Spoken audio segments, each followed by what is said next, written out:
চয়ন, তোদের বিজ্ঞান শিক্ষক। এবং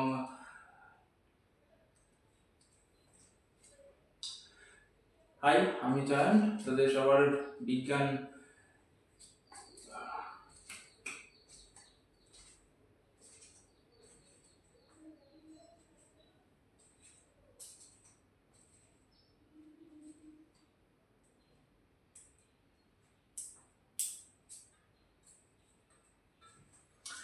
হাই আমি চয়ন, তোদের বিজ্ঞান শিক্ষক এবং বলতে পারিস বিজ্ঞান দাদা। এবং তোদের সঙ্গে আজকে আমি আলোচনা করব তোদের ক্লাস 10-এর সবার সব থেকে লাস্ট চ্যাপ্টার, যেটা রয়েছে পরিবেশ এবং তার সম্পদ ও সংরক্ষণ সম্পর্কে আলোচনা করব। এবং তোদের সবাইকে আমার এই নতুন চ্যানেল বিজ্ঞান শিক্ষাতে স্বাগতম জানাচ্ছি। এই বলে আজকে আমি তোদের প্রথম এই শেষ যে চ্যাপ্টারটা রয়েছে এই চ্যাপ্টার সম্পর্কে আলোচনা করা শুরু করছি। প্রথমে কি আছে? প্রথমে আছে পরিবেশ, তার সম্পদ এবং সংরক্ষণ। পরিবেশ মানেই তোরা জানিস, তোরা ছোটবেলার থেকেই জেনে আছিস, পরিবেশ মানে আমাদের চারপাশে যা কিছু আছে সেটা নিয়ে আমাদের পরিবেশ। এটা নিয়ে আমি খুব বেশি ভূমিকাতে যাব না, কারণ এগুলো তোদের পরীক্ষার জন্য ইম্পর্টেন্ট না। তারপর কি আছে? তার সম্পদ এবং পরিবেশের সম্পদ কি কি রয়েছে। পরিবেশের সম্পদ যদি দেখতে যাস তাহলে আমাদের চারপাশে সব গাছপালা রয়েছে, এগুলো আমাদের সম্পদ। যেসব প্রাণী পশু পাখি যেগুলো যারা রয়েছে সেগুলো সবই আমাদের সম্পদ। এবং তাছাড়াও আমাদের চারপাশে যে বাস্তুতান্ত্রিক সম্পর্ক গড়ে উঠেছে আমাদের সব প্রাণী এবং তাদের জৈব এবং অজৈব পরিবেশের মধ্যে যে সম্পর্ক গড়ে উঠেছে এটা হলো বাস্তুতন্ত্র। এই বাস্তুতন্ত্র কিন্তু আমাদের একটা সম্পদ। এবং তার সংরক্ষণ, এরপরে আমরা কি কি জানবো এই চ্যাপ্টারে, এবং এই সম্পদকে কি করে সংরক্ষণ করা যায়। সম্পদকে সংরক্ষণ করা জরুরি, কারণ তোরা সবাই জানিস যদি আমরা এই সম্পদকে নির্বিচারে শেষ করে দিই তাহলে আমাদের পরবর্তী প্রজন্মে যারা আসবে তারা আর এই সম্পদ ব্যবহার করতে পারবে না। এবং তার জন্য আমাদের সবার দায়িত্ব কি? সবার দায়িত্ব এই সম্পদকে রক্ষা করা। যাক, এটা ছিল এই চ্যাপ্টারের ইন্ট্রোডাকশন বা ভূমিকা। এরপরে আমি তোদের এই চ্যাপ্টারের প্রথম যে টপিক রয়েছে সেই টপিক অর্থাৎ নাইট্রোজেন চক্র, সেই নাইট্রোজেন চক্র আলোচনা শুরু করব। ঠিক আছে, প্রথমে কি আছে? প্রথমে আছে নাইট্রোজেন চক্র। এই নাইট্রোজেন চক্র এবার অর্থাৎ 2026 সালের জন্য খুব ইম্পর্টেন্ট এবং তোদের পরীক্ষায় আসতে পারে এরকমের, এত ইম্পর্টেন্ট এটা।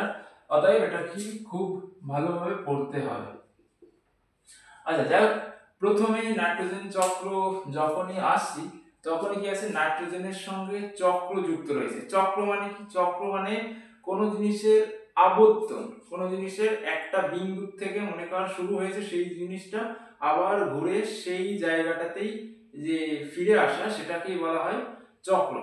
তাহলে নাইট্রোজেন চক্র বলতে কি বোঝাবে? নাইট্রোজেন চক্র বলতে বোঝাবে নাইট্রোজেনের আবর্তন। কোথা থেকে আবর্তন? কোথায় কোথায় নাইট্রোজেন আছে? আমরা সবাই জানি বায়ুমণ্ডলে নাইট্রোজেন আছে এবং বায়ুমণ্ডলে নাইট্রোজেনের পরিমাণ সব থেকে বেশি, প্রায় 77%। বই থেকে দেখে নিবি, এই স্থূল তথ্যগুলো অত বেশি ইম্পর্টেন্ট না। যাই হোক, 77% মতো নাইট্রোজেন রয়েছে। এই নাইট্রোজেন, বায়ুমণ্ডলে যে নাইট্রোজেন রয়েছে এই নাইট্রোজেনটাকে আবার কিভাবে ঘুরে আবার এই জায়গাটাতে অর্থাৎ বায়ুমণ্ডলে ফিরে আসার যে ঘটনা, এটাই হলো নাইট্রোজেন চক্র। তাহলে ঘুরে কোথা থেকে আসছে? প্রথমে যে বায়ুমণ্ডলে নাইট্রোজেনটা রয়েছে এই নাইট্রোজেনটা কোথায় যাবে? নাইট্রোজেনটা প্রথমে উদ্ভিদ শোষণ করবে। ঠিক আছে, উদ্ভিদ কি করবে? শোষণ করবে এবং উদ্ভিদ থেকে প্রাণীরা পাবে। তারপরে প্রাণী এবং উদ্ভিদ উভয়ই মরে যাবে। উভয়ই মরে যাওয়ার পরে তারপরে কি হবে? সেটা মাটিতে মিশে যাবে। তারপরে মাটিতে মিশে যাওয়ার পরে তারপর অনেক প্রসেস আছে, জানিস, গন্ধ হয় অনেকটা, অর্থাৎ এখানে অ্যামোনিয়াতে পরিণত হবে, তারপরে নাইট্রেটে পরিণত হবে, তারপরে সেখান থেকে আবার নাইট্রোজেন রূপে বায়ুমণ্ডলে ফিরে আসবে। এটাই হলো নাইট্রোজেন চক্র, মোটামুটি বলতে পারিস ওভারঅল ধারণা। তাহলে নাইট্রোজেন চক্র আমি যদি বোর্ডে আঁকিয়ে দিই তাহলে ভালো বুঝতে পারবি। দেখ প্রথমে কি আছে, প্রথমে আছে যে বায়ুমণ্ডলের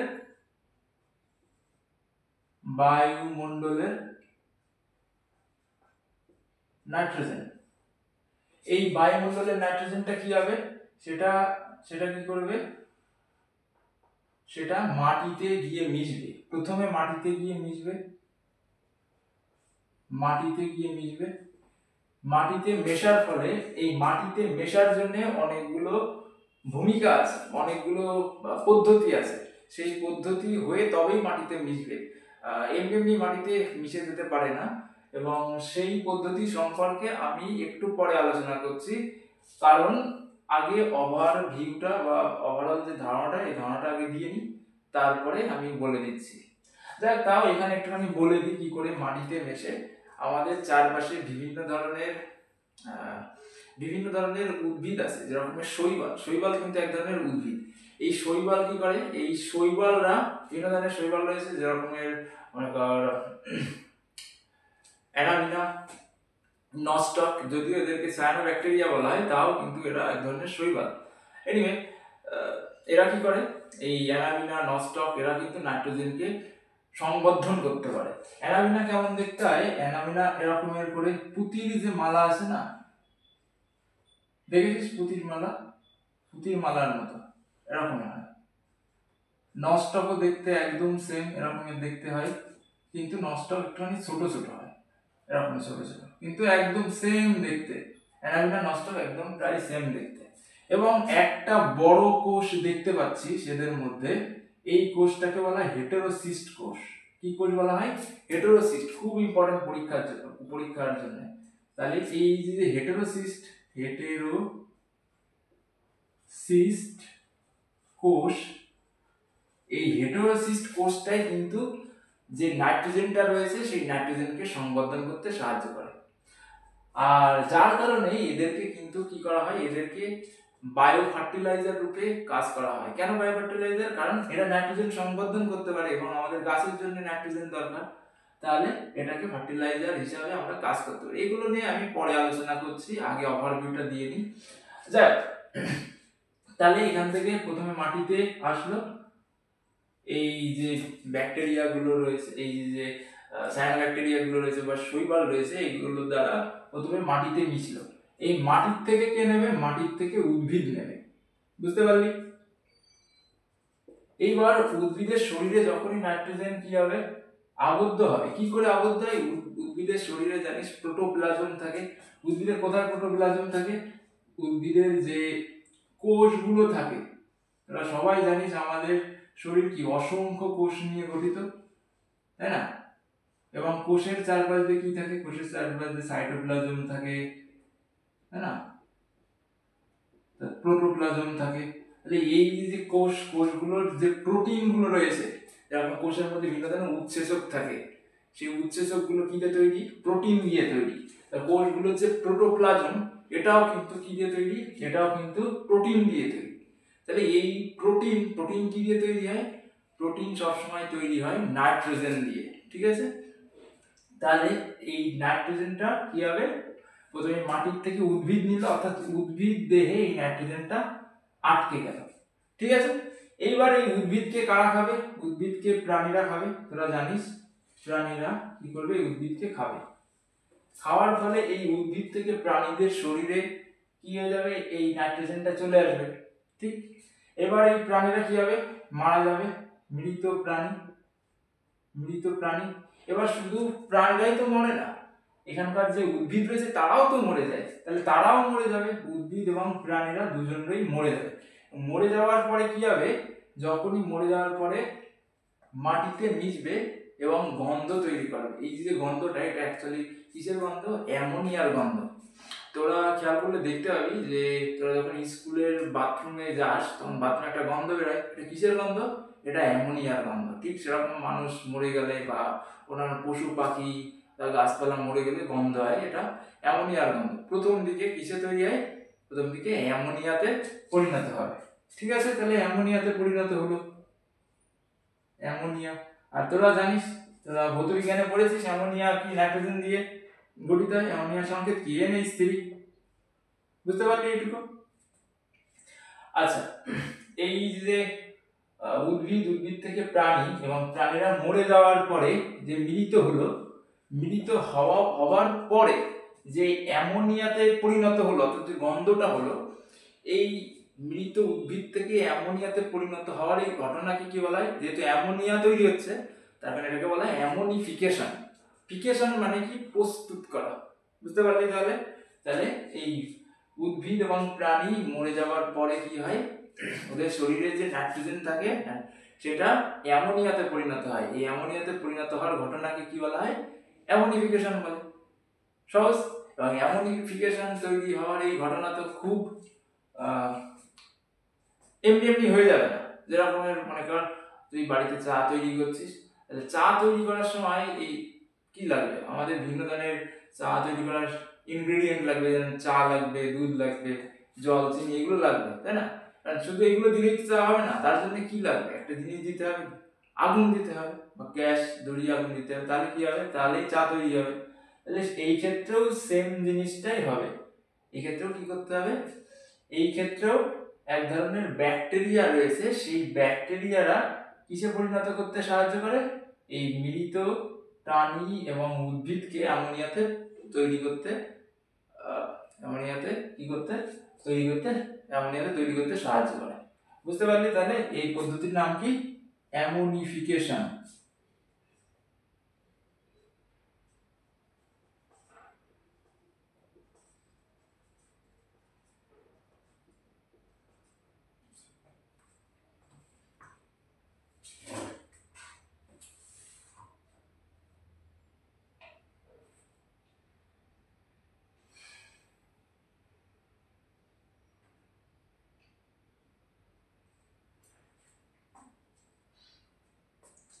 তাহলে তাহলে যে ব্যাকটেরিয়াগুলো এই অ্যামোনিফিকেশন করতে সাহায্য করে তাদেরকে কি বলা হয়?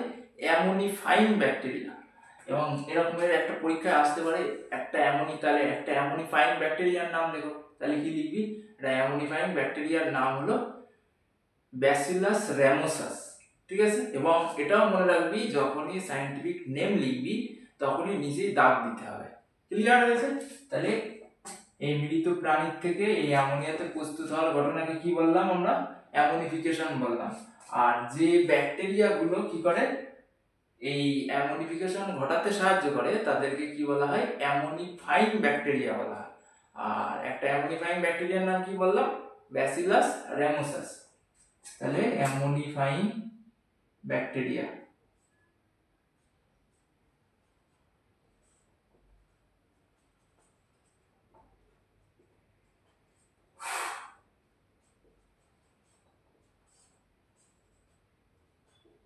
ব্যাকটেরিয়ার নাম কি? ব্যাসিলাস র্যামোসাস।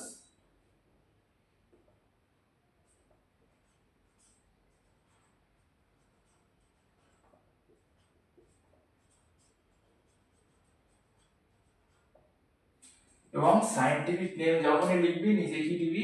দাগ দিবি আলাদা আলাদা। এটা সায়েন্টিফিক নেম লেখার নিয়ম। ঠিক আছে?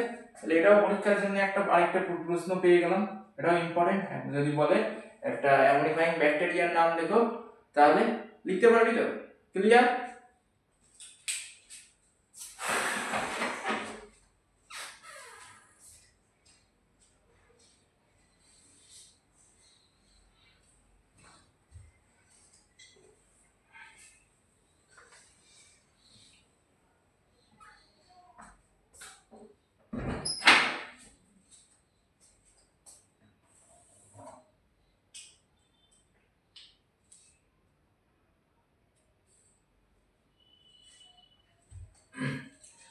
তারপর কি হবে?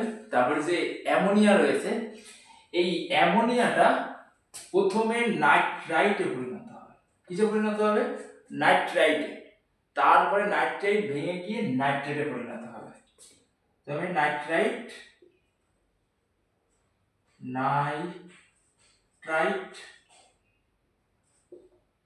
তাহলে NO2, আর তারপরে কিসে তৈরি হবে? নাইট্রাইট, তারপরে নাইট্রেট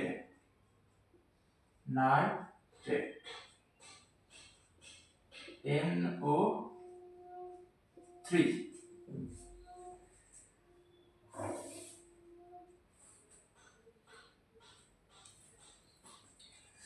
তাহলে এটুকু ক্লিয়ার। এবার ঠিক যে রকমের অ্যামোনিয়াতে মৃত প্রাণীরা এবং উদ্ভিদরা অ্যামোনিয়াতে পরিণত হয়ে গেছিল, সেটাকে আমরা কি বলেছিলাম, অ্যামোনিফিকেশন বলেছিলাম। ঠিক সেরকমই অ্যামোনিয়ার থেকে যখনই নাইট্রাইট এবং তারপরে গিয়ে নাইট্রেটে পরিণত হওয়ার এই ধাপকে কি বলে, নাইট্রিফিকেশন। কেন নাইট্রিফিকেশন বলছে? ফিকেশন মানে কি বলেছে, তৈরি করা। আর নাইট্রিফিকেশন কেন, নাইট্রেট তৈরি হচ্ছে, তার কারণে এটাকে নাইট্রিফিকেশন বলছে। এবার এইখানটাতে একটা জিনিস খেয়াল রাখবি, দেখতে পাচ্ছিস হয়তো, একটা জিনিস খেয়াল রাখবি, দেখ এখানে নাইট্রাইট এবং নাইট্রেটের সংকেত কি প্রায় কাছাকাছি, অনেক সময় পরীক্ষার হলে ভুলিয়ে যায়। তাহলে কি করে মনে রাখবি? সবসময় মনে কর তোরা 3 জন বন্ধু, এবার 3 বন্ধুর মধ্যে ফাইট হয়েছে। ফাইট মানে কি, মারামারি। আর ফাইট হলে কি হবে, বন্ধু একজন কমে যাবে। তাহলে এই নাইট্রাইটের মনে রাখবি, নাইট্রাইট ফাইট, নাইট্রাইট ফাইট। তাহলে ফাইট করার ফলে কি হয়ে গেছে, ওদের একটা অক্সিজেন কমে গেছে। ক্লিয়ার হয়েছে এখানটাতে। আর নাইট্রেটের ক্ষেত্রে কি, নাইট্রেটের ক্ষেত্রে তো কোনো ফাইট টাইট নেই, তার জন্য 3 জনই আছে। ক্লিয়ার এটুকু? তাহলে এটা মনে রাখার তরিকা। তাহলে এই যে ধাপটা হলো, এই অ্যামোনিয়ার থেকে এই নাইট্রেটে পরিণত হলো, এই ধাপকে কি বলা হয়, নাইট্রিফিকেশন বলা হয়। ক্লিয়ার? তাহলে এই ধাপকে, টোটাল ধাপকে, এই অ্যামোনিয়ার থেকে এই পর্যন্ত যে ধাপটা হলো, এটাকে কি বলা হবে, নাইট্রিফিকেশন।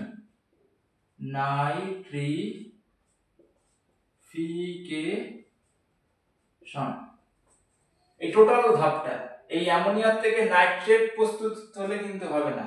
এই অ্যামোনিয়ার থেকে প্রথমে নাইট্রাইট থেকে নাইট্রেটে প্রস্তুত হওয়ার এই ধাপকে কি বলা হবে, এই ধাপকে বলা হবে নাইট্রিফিকেশন। এটুকু ক্লিয়ার? এরপরে এই অ্যামোনিয়ার থেকে এই নাইট্রাইটে প্রস্তুত হতে এমনি তো প্রস্তুত হয়ে যাবে না, প্রস্তুত হতে কি লাগবে, এক ধরনের ব্যাকটেরিয়া লাগবে। সেই ব্যাকটেরিয়া কি করবে, এই অ্যামোনিয়াকে নাইট্রাইট এবং তারপরে আরেক ধরনের ব্যাকটেরিয়া লাগবে। সেই ব্যাকটেরিয়া কি করবে, নাইট্রেটে পরিণত করবে।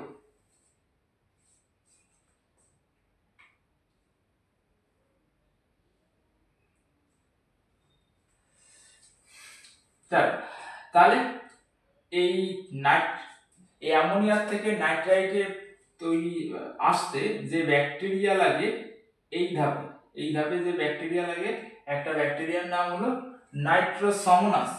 কি ব্যাকটেরিয়া? নাইট্রোসোমোনাস।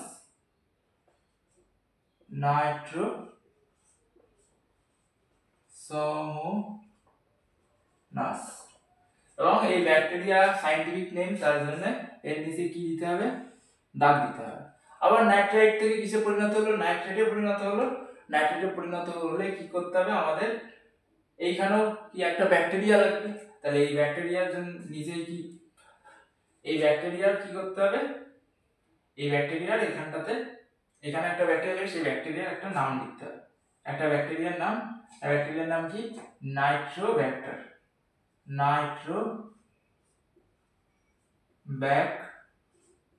এবং এর নিচে কি দিতে হবে, দাগ দিতে হবে। তাহলে আমরা কি জানলাম, তাহলে এই জায়গা থেকে এই জায়গা আসার এই ধাপটি কি বলবো আমরা, নাইট্রিফিকেশনের ধাপ বলবো। আর কি লাগে, এইখানে দুই ধরনের ব্যাকটেরিয়া লাগে, একটা হলো নাইট্রোসোমোনাস, একটা হলো নাইট্রোব্যাক্টার। এই দুইজন ব্যাকটেরিয়াকে একত্রে কি বলে, নাইট্রিফাইং ব্যাকটেরিয়া। কেন, নাইট্রেটে পরিণত করছে, তার জন্য একে বলা হবে নাইট্রিফাইং ব্যাকটেরিয়া। খুব ইম্পর্টেন্ট পরীক্ষার জন্য এই নাইট্রোজেন চক্র ভালো করে বোঝ, এবং পরীক্ষায় আশা করছি 2026 সালে আসতে পারে এই প্রশ্ন। ক্লিয়ার হয়ে যায়? এরপরে কি হবে, এই নাইট্রেট, এবং একটা জিনিস সবসময় মনে রাখবি, আমাদের যে উদ্ভিদ রয়েছে, এই উদ্ভিদ কিন্তু মাটিতে যে নাইট্রেট থাকে, এই নাইট্রেটকেই শুধুমাত্র কি করতে পারে, গ্রহণ করতে পারে। বুঝতে পারলি? আর অন্য কোনো যৌগকে, নাইট্রোজেন অন্য কোনো যৌগকে গ্রহণ করতে পারে না। তাহলে এই নাইট্রেটের একটা অংশ কি হতে পারে, এই উদ্ভিদ নিয়ে নিতে পারে, যদিও তোদের অনেক বই দেখেছি দেওয়া নেই, কিন্তু এখান থেকে একটা অংশ নিতে পারে। আর আরেকটা অংশ কি, আরেকটা অংশ এই নাইট্রেট সরাসরি ভেঙে গিয়ে কোথায় পরিণত হতে পারে, ভেঙে গিয়ে বায়ুমণ্ডলের নাইট্রোজেনের সঙ্গে মিশে যেতে পারে। তাহলে এই যে নাইট্রেট থেকে বায়ুমণ্ডলে আবার ফিরে যাচ্ছে, এই ঘটনাকে কি বলা হবে, এই ঘটনাকে বলা হবে ডিনাইট্রিফাইং। কেন ডিনাইট্রিফাইং? ডিনাইট্রিফাইং বলা হচ্ছে এই জন্য কারণ এটা কি হয়ে যাচ্ছে, ভেঙে যাচ্ছে। ডি মানে কি, ভেঙে যাওয়া। যেরকম ডিকম্পোজ, ডিকম্পোজ মানে কি, ভেঙে যাওয়া, ভেঙে দেওয়া, শুনেছি ডিকম্পোজ। তাহলে তার জন্য এটাকে কি বলা হবে, ডিনাইট্রিফাইং। এবং এই যারা যে ব্যাকটেরিয়াগুলো এই কাজটা করবে তাদেরকে কি বলা হবে, ডিনাইট্রিফাইং ব্যাকটেরিয়া বলা হবে। তাহলে এখানে কারা কাজ করবে, ডিনাইট্রিফাইং ব্যাকটেরিয়া। ঠিক আছে, ডিনাইট্রিফাইং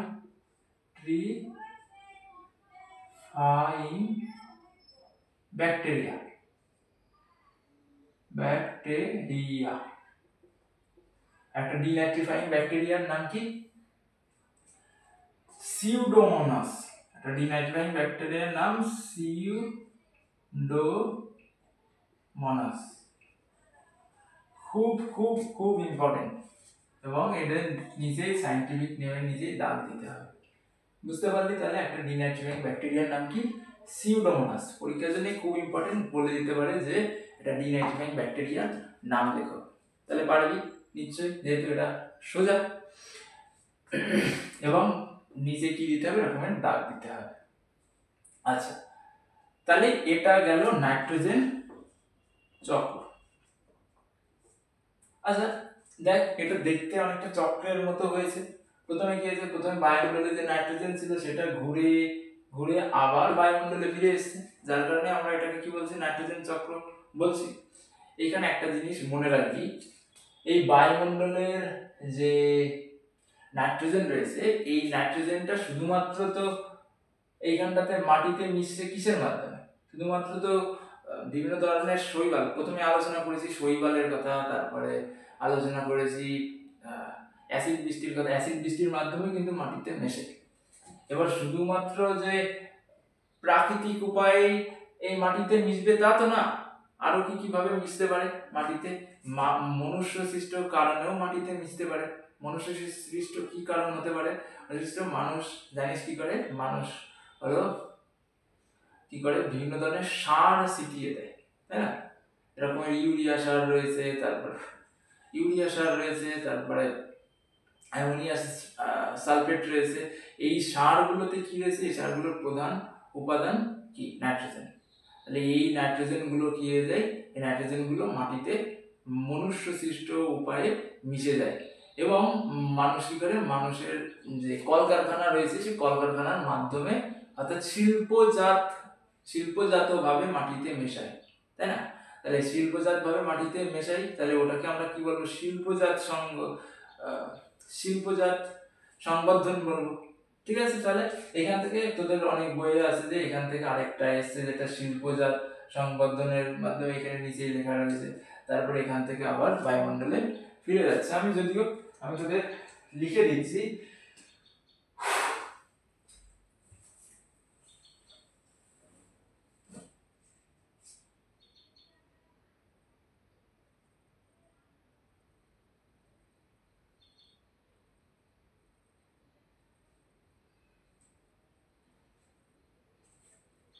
তাহলে কি হবে, এখান থেকে আরেকটা আসবে, শিল্পজাত সংবর্ধন হবে, তাই না? মনে কর এর মধ্যে দিয়ে লিখলাম এইখানটাতে শিল্পজাত নাইট্রোজেন সংবর্ধন। এইবার এই শিল্পজাত নাইট্রোজেন সংবর্ধন হলে এখান থেকে আবার কি হবে, এখান থেকে আবার নাইট্রাইটে পরিণত হবে, আবার এই নাইট্রাইট থেকে কোথায়, বায়ুমণ্ডলে যে নাইট্রোজেন রয়েছে এখানটাতে চলে যাবে। তাহলে এটাই কি হলো, এটাই হলো নাইট্রোজেন চক্র। তাহলে এখানটাতে দেখতে পাচ্ছিস একটা চক্রাকার আবর্তন, এটাকে কি বলা হবে, নাইট্রোজেন চক্র বলা হবে। এটা ছিল নাইট্রোজেন চক্র। এবং যদি তোদের কপাল ভালো থাকে তাহলে আশা করছি এটা পরীক্ষায় দিয়ে দেবে 2026 সালে। আর যদি ভালো না থাকে এখান থেকে ছোট ছোট প্রশ্ন আসতে পারে, যেরকম বলে দিল যে একটা ডিনাইট্রিফাইং ব্যাকটেরিয়ার নাম লেখো অথবা একটা অ্যামোনিফাইং ব্যাকটেরিয়ার নাম লেখো, তাহলে এখান থেকে নিশ্চয়ই পারবি। এইবার আমি আরো ডিটেলসলি এই নাইট্রোজেন চক্রকে আলোচনা করব, যাতে করে একটা প্রশ্ন তোদের না ছুটে যায়। ক্লিয়ার? খুব ইম্পর্টেন্ট এই চ্যাপ্টারের এইখানে প্রথম যে 3-4 পেজ রয়েছে, এই পরিবেশ তার সম্পদ সংরক্ষণ, এই প্রথম 3-4 পেজ খুব ইম্পর্টেন্ট, এবং এখান থেকে কপাল ভালো থাকলে 5-7 মার্ক কমন পেয়ে যাবে, 5 মার্ক তো কমন পেয়ে যাবে। ক্লিয়ার এখানটাতে? আচ্ছা, এইবার দেখ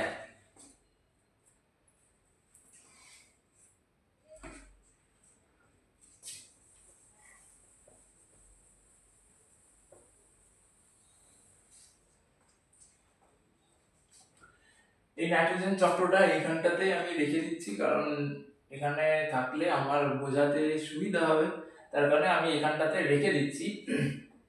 দেখ, এই বায়ুমণ্ডলের যে নাইট্রোজেনটা রয়েছে, এই বায়ুমণ্ডলের নাইট্রোজেনটা কিসে মিশে বললাম? মাটিতে মেশে।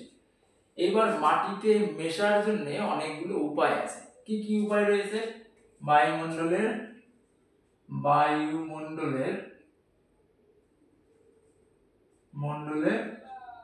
নাইট্রোজেন একটা হলো প্রাকৃতিক উপায়ে মিশতে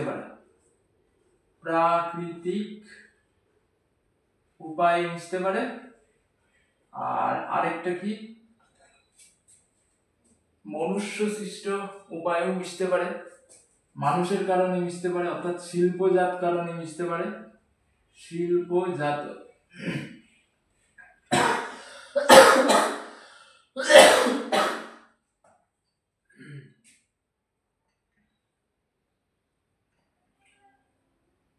নাইট্রোজেন সংবর্ধন।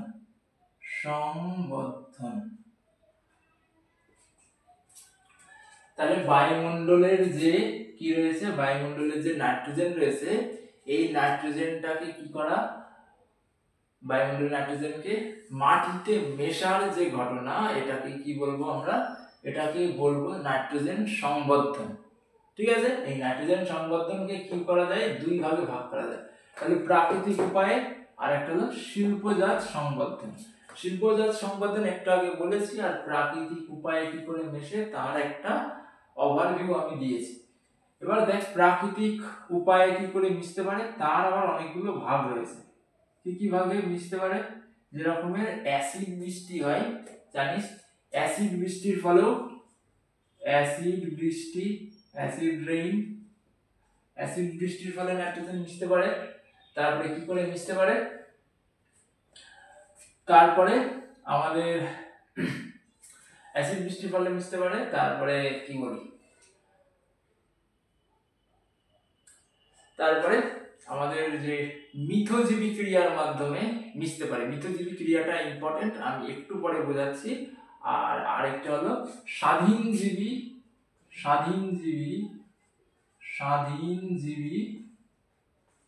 জীবের মাধ্যমে মিশতে পারে, আর আরেকটা হলো কি? মিথজীবিতার মাধ্যমে, মিথজীবী সম্পর্কে,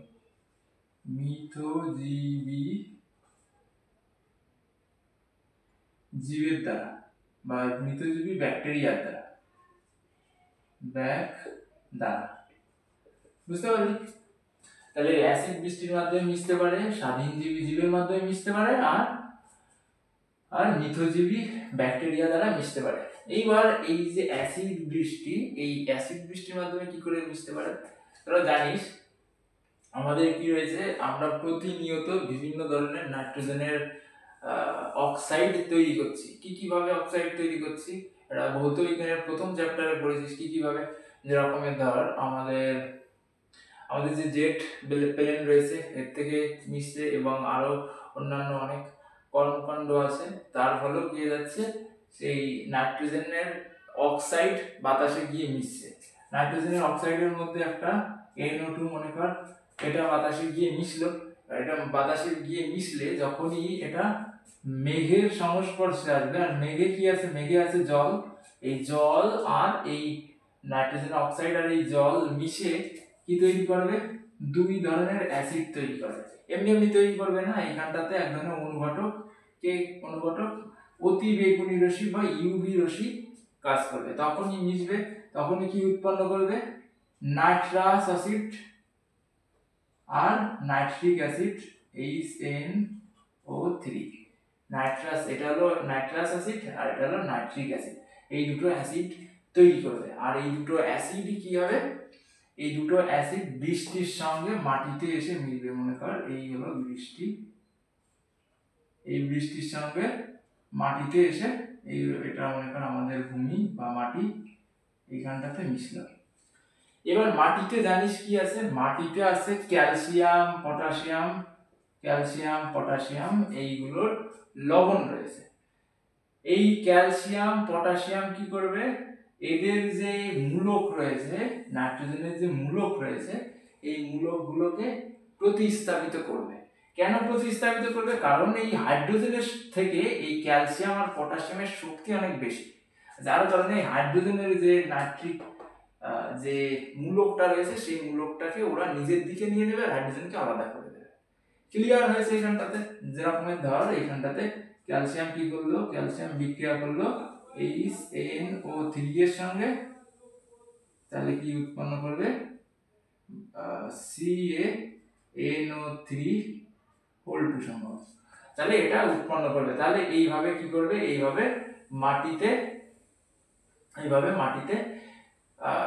মাটিতে এই নাইট্রোজেনের যৌগটা মিশে যাবে।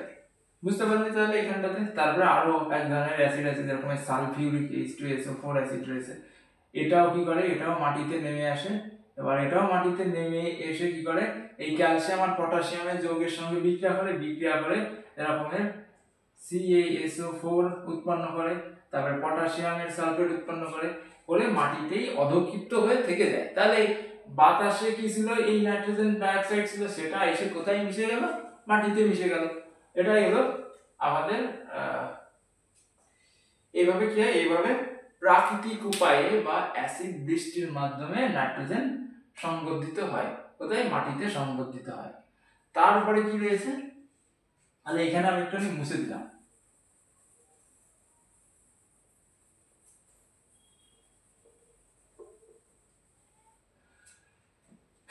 তারপরে কি আছে, তারপরে স্বাধীনজীবী জীবের দ্বারা কি হতে পারে, নাইট্রোজেন সংবর্ধিত হতে পারে। স্বাধীনজীবী জীবের মাধ্যমে কি করে নাইট্রোজেন সংবর্ধিত হতে পারে, এর আগেই বলেছি অ্যানাবিনা আছে, নস্টক আছে, এইসব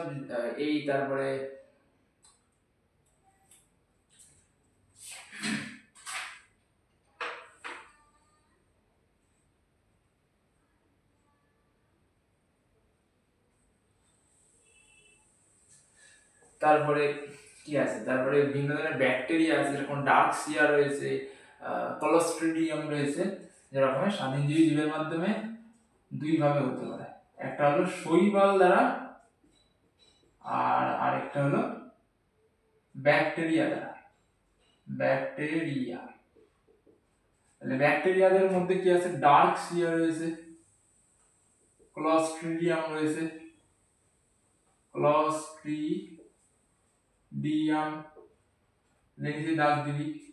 তাহলে ব্যাকটেরিয়ার মধ্যে ডার্কসিয়া, ক্লোস্ট্রিডিয়াম রয়েছে। আবার শৈবালদের নীলাভ সবুজ শৈবাল, আগেই বলেছিলাম অ্যানাবিনা আছে, নস্টক আছে, অ্যানাবিনা, নস্টক। তাহলে এরা কি করে, এরা স্বাধীন মানে নিজেরাই করে বাতাসে যে নাইট্রোজেন রয়েছে সরাসরি মাটিতে মিশাই দিতে পারে। ক্লিয়ার হয়েছে? যেরকম আগেই বলেছিলাম অ্যানাবিনা কেমন এরকমের দেখতে, আর এদের এরকমের একটা বড় কোষ থাকে, এই কোষকে কি বলা হয়, হেটেরোসিস্ট কোষ বলা হয়। এই হেটেরোসিস্ট কোষই বাতাসে যে নাইট্রোজেন থাকে না, এটারে কি করে মাটিতে মিশাই দেয়। এটা হলো সব থেকে ইম্পর্টেন্ট, অ্যানাবিনা, নস্টক। আর এর ব্যাকটেরিয়াটা একটুখানি মনে রাখবি, এরা ব্যাকটেরিয়ার মধ্যে গিয়ে ডার্কসিয়া, ক্লোস্ট্রিডিয়াম, এরা কি করে, এরা বাতাসের নাইট্রোজেনকে সরাসরি মাটিতে মিশিয়ে দিতে সাহায্য করে। এটা সোজা ছিল। তাহলে এই যে কথাটা বললাম, এই মাটিতে মিশিয়ে দেওয়ার যে ঘটনা, এটাকে কি বলে, এটাকে বলে হলো নাইট্রোজেন সংবর্ধন। ঠিক আছে, সংবর্ধন মানে কি? সংবর্ধিত করা, তাই না? আচ্ছা,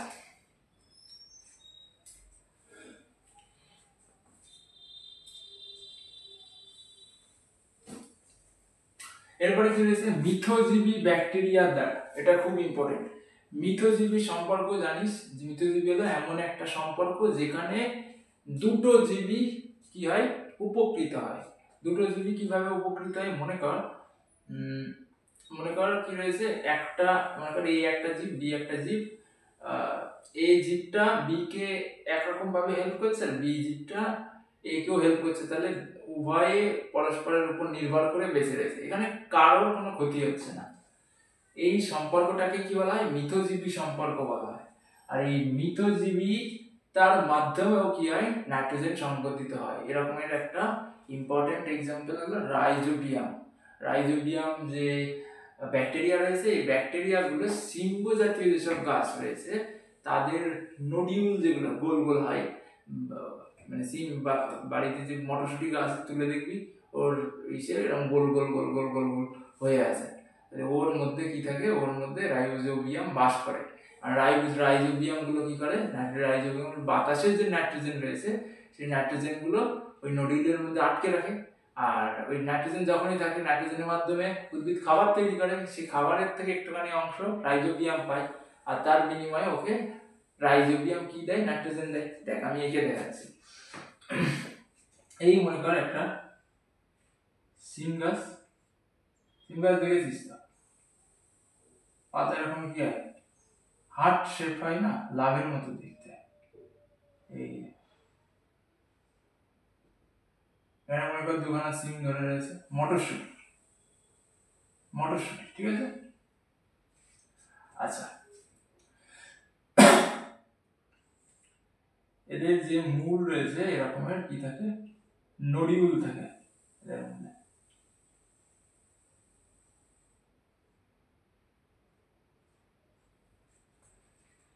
বুঝলি? এই নডিউলের থেকে এক ধরনের কেমিক্যাল বের হয়, এ ধরনের কেমিক্যাল নিঃসৃত হয়, মাটিতে ছড়িয়ে পড়ে এই কেমিক্যাল গুলো। আর এই দিকটাতে মাটির মধ্যে প্রচুর পরিমাণে রাইজোবিয়াম ব্যাকটেরিয়া যখনই গন্ধ পায়, এই রাইজোবিয়াম গুলো কি হয়? এই কেমিক্যালের গন্ধ পেয়ে এর মধ্যে চলে আসে, এর মধ্যে এসে বসে থাকে, ঠিক আছে? এবং এবং কি করে? বসে তারপরে বাতাসের যে নাইট্রোজেন রয়েছে সেই নাইট্রোজেনকেই এর মধ্যে আটকায়, আর এই নাইট্রোজেনকে গ্রহণ করে এ বড় হয়ে ওঠে, আর ও কি হয়? আর এ ওর মধ্যে থাকতে পারে, এই রাইজোবিয়ামের মধ্যে থাকতে পারে। এটা রাইজোবিয়াম, রাইজোবিয়াম নিজে দাগ দিবি এরকম করে।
আচ্ছা, এবার এবার কথা হচ্ছে কেন এই সিম্ব জাতীয় উদ্ভিদের মধ্যেই এই রাইবোজিয়াম বাসা বাঁধতে পারে।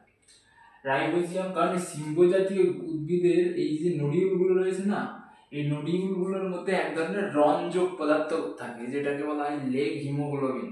এবং এই লেগ হিমোগ্লোবিনটা আমাদের শরীরে যেরকমের শরীরে যে রক্তের মধ্যে যে হিমোগ্লোবিন রয়েছে সেটার সেটার মতো দেখতে অনেকটা, যার কারণে এটাকে কি বলা হয়, যার কারণে এটাকে লেগ, যার কারণে এটাকে হিমোগ্লোবিন বলা হচ্ছে। যেহেতু আমাদের রক্তের মতো দেখতে অনেকটা, রক্তের মতো দেখতে না মানে রক্তের যেরকমের হিমোগ্লোবিনের যেরকমের গাঠনিক সংকেত ঠিক সেরকমেরই দেখতে, যার কারণে গাঠনিক সংকেত ঠিক সেরকমই, যার কারণে একে লেগ হিমোগ্লোবিন। আর লেগ বলছে কারণ এটা রুটে হচ্ছে তার কারণে, রুট মানে মূলের হচ্ছে তার কারণে, বুঝতে পারলি। আর এই সিম্ব জাতীয় উদ্ভিদের মূলেই কি থাকে, ওই লেগ হিমোগ্লোবিনটা থাকে, যার কারণে ওটাকে যার কারণে যার কারণে এই রাইবোজিয়ামরা সিম্ব জাতীয় গাছের মূলেই বাসা বাঁধতে পারে, আম গাছে পারে না। পরীক্ষার জন্য ইম্পর্টেন্ট, লেগ হিমোগ্লোবিন বলতে কি বোঝায়, লেগ হিমোগ্লোবিন বলতে কি বোঝায়।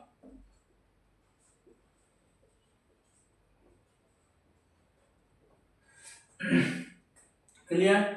তাহলে এখান থেকে আমি প্রাকৃতিক উপায়ে কি করে বায়ুমণ্ডলের নাইট্রোজেন সংবদ্ধিত মাটিতে মিশে যায় সেটুকু আমরা জানতে পেরেছি। এরপরে শিল্পজাত পদ্ধতিতে কি করে নাইট্রোজেন সংবদ্ধিত হয় এটা তো আগেই বললাম।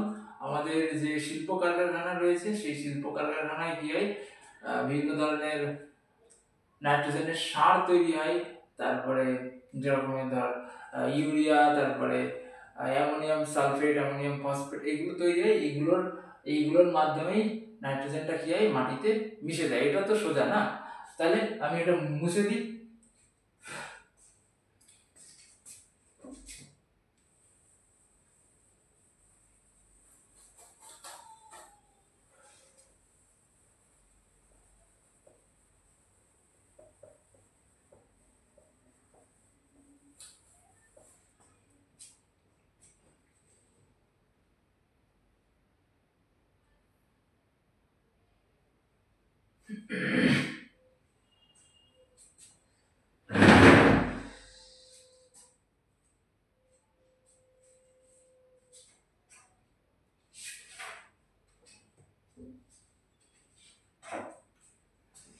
আচ্ছা, এবারে মাটিতে মিশে যাওয়ার পরে কি হবে, এরপরে তারপরে উদ্ভিদে আসবে, উদ্ভিদ থেকে প্রাণীতে আসবে, প্রাণী থেকে অ্যামোনিয়াতে পরিণত হবে।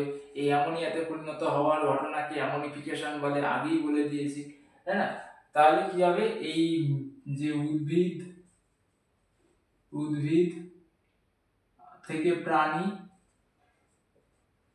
এবং এই উদ্ভিদ এবং প্রাণী মারা যাওয়ার পরে মাটিতে কি যাচ্ছে, মাটিতে মিশে যাচ্ছে, মিশে অ্যামোনিয়াতে পরিণত হচ্ছে, মাটিতে মিশে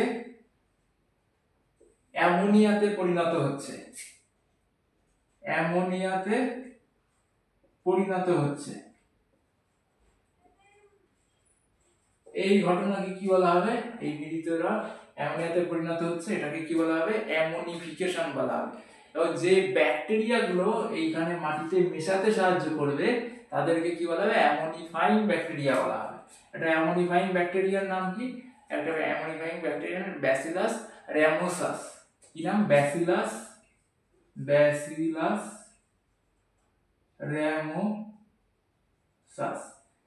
কেন এদেরকে ব্যাসিলাস বলছে, কারণ এটা দণ্ডাকার, যারা দণ্ডাকার তাদেরকে ব্যাসিলাস বলে। এরকমের দাগ লাগা হয়, এই এরকমের মাইক্রোস্কোপের নিচে দেখিস তাহলে এরকম দেখতে পাবি। তাছাড়া এদেরকে ব্যাসিলাস র্যামোসাস বলছে। এরপরে কি হবে, এটাকে কি বলবো, অ্যামোনিফিকেশন বলবো।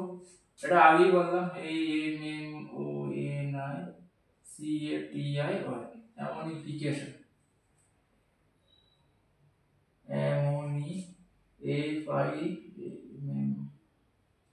FICATI, ঠিক আছে, অ্যামোনিফিকেশন। তারপরে কি হবে, তারপরে আসবে নাইট্রিফিকেশন। অ্যামোনিফিকেশনের পরে কি আসবে, নাইট্রিফিকেশন। নাইট্রিফিকেশন মানে কি, প্রথমে কি হবে, এই অ্যামোনিয়াটা প্রথমে নাইট্রাইটে পরিণত হবে, তারপরে নাইট্রেটে পরিণত হবে। এই ঘটনাকে কি বলা হবে, এই ঘটনাকেই নাইট্রিফিকেশন বলা হবে।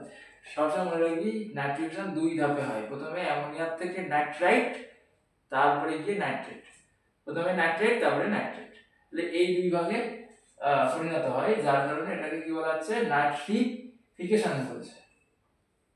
ক্লিয়ার হয়েছে নাইট্রিফিকেশন কেন বলছে? নাইট্রিফিকেশন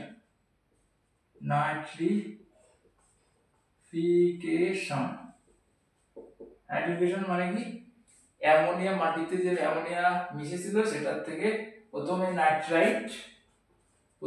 নাইট্রাইট তারপরে নাইট্রেটে পরিণত হওয়ার এই ঘটনাকে কি বলা হবে, অ্যামোনিয়ার থেকে। এই টোটাল ঘটনা কি হবে, নাইট্রিফিকেশন।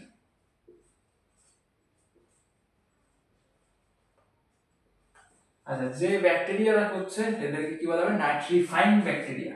এখানটাতে লিখেছি, এখানে একবার বলেছি, তারপর আবার বলছি এই পুরো ধাপটা বোঝানোর জন্য। তাহলে একটা নাইট্রিফাইং ব্যাকটেরিয়ার নাম কি, একটা প্রথমে কি করবে, অ্যামোনিয়ার থেকে প্রথমে নাইট্রাইটে আসতে নাইট্রোসমোনাস,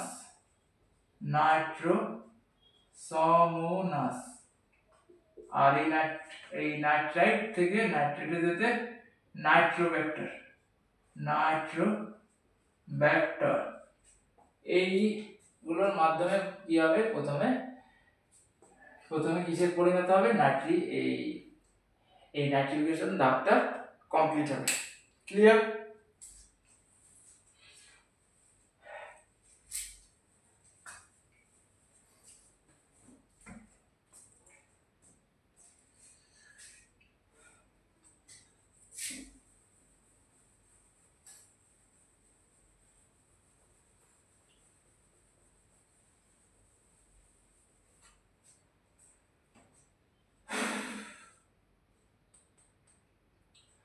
তারপর নাইট্রিফিকেশন থেকে এই নাইট্রিফিকেশন অর্থাৎ নাইট্রাইট থেকে কোথায় যাবে, নাইট্রাইট থেকে আবার বায়ুমণ্ডলে ফিরে যাবে। এই ঘটনাকে ডিনাইট্রিফিকেশন বলা হয়। একটা ডিনাইট্রিফাইং ব্যাকটেরিয়ার নাম আগেই বলে দিয়েছি, যখন এই চক্রটা পড়াচ্ছিলাম তখন সিউডোমোনাস বলে দিয়েছি।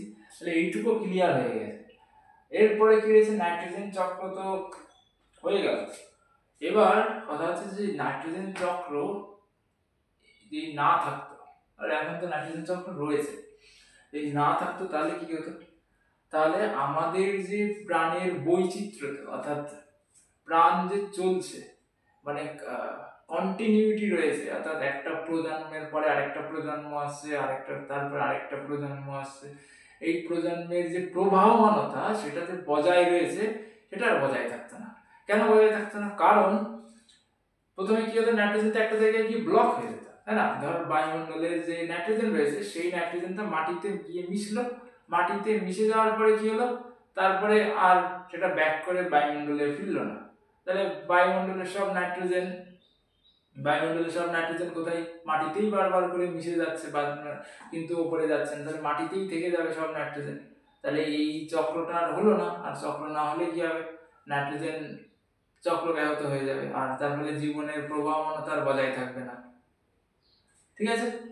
এবং এখানে একটা কথা বলে রাখি, তোদের এই যে ডিনাইট্রিফাইং ব্যাকটেরিয়া কিন্তু জানিস কি করে, মাটির যে নাইট্রোজেন রয়েছে সেটাকে উপরে অর্থাৎ বায়ুমণ্ডলে ফিরিয়ে দিতে সাহায্য করে। এটা নাইট্রোজেন চক্র বজায় রাখার জন্য জরুরি, কিন্তু গাছের জন্য ক্ষতিকর। কেন গাছের জন্য ক্ষতিকর? কারণ মাটিতে যত বেশি নাইট্রোজেনের যৌগ থাকবে, গাছ তত ফুলে ফেপে বেড়ে উঠবে।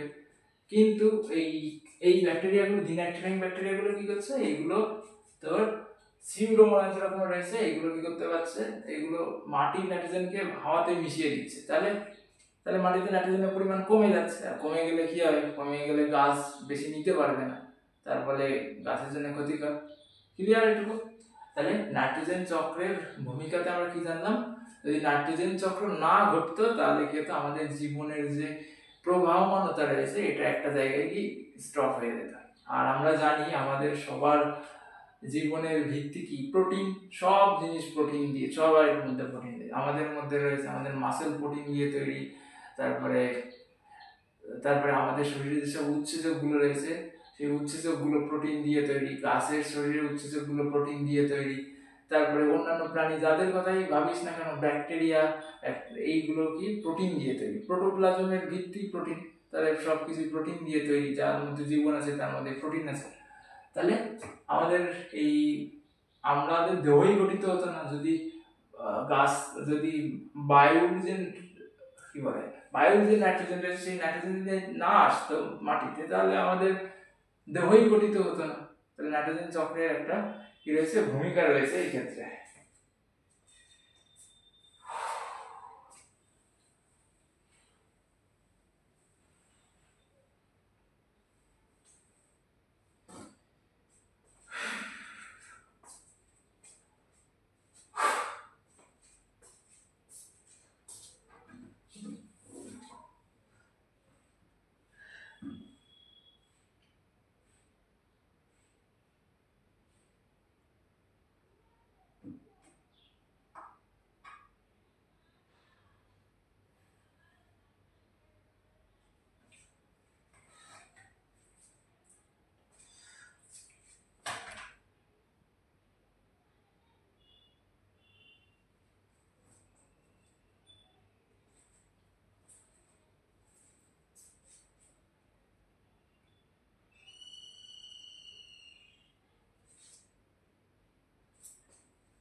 আচ্ছা, এরপরে আরেকটা টপিক আছে তোদের বইয়ে, মানুষের ক্রিয়াকলাপ। মানুষের ক্রিয়াকলাপ ও নাইট্রোজেন চক্র। তাহলে মানুষের ক্রিয়া কাজকর্মের ফলে নাইট্রোজেন চক্রে কিভাবে এফেক্ট করছে সেই সম্পর্কে আমরা জানবো। আমরা জানি আমরা প্রচুর পরিমাণে পরিবেশ দূষণ করছি, বিভিন্ন ধরনের নাইট্রোজেনের যৌগ বায়ুমণ্ডলে ছাড়ছি, যার ফলে কি হচ্ছে, যার ফলে একটা green house gas nitrous oxide, কি নাম, নাইট্রাস